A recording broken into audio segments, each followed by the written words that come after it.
కన్గ్రాచులేట్ చేయడానికి టెలిగ్రామ్ నుండి నేను మెసేజ్ చేశాను.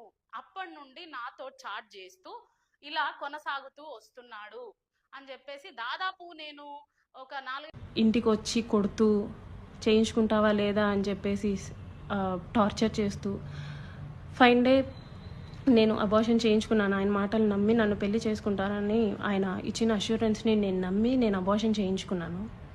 ఇలా ఈ 1.5 ఇయర్లో నాకు 5 అబార్షన్స్ అయ్యాయి ఆయన వల్ల.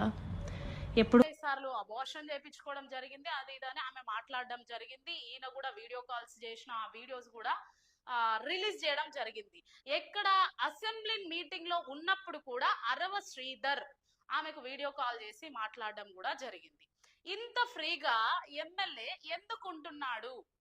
ఎమ్మెల్యే ఎవరైనా వాళ్ళ గ్రామంలో వాళ్ళ నియోజకవర్గంలో ఏం పని ఉంది, ఏం పని లేదు, ప్రజలకు ఏం అవసరత, ఇవన్నీ పక్కన పెట్టేసి వీడియో కాల్స్ మాట్లాడుకునేంత సమయము ఎమ్మెల్యేకు ఎక్కడి నుండి వచ్చింది?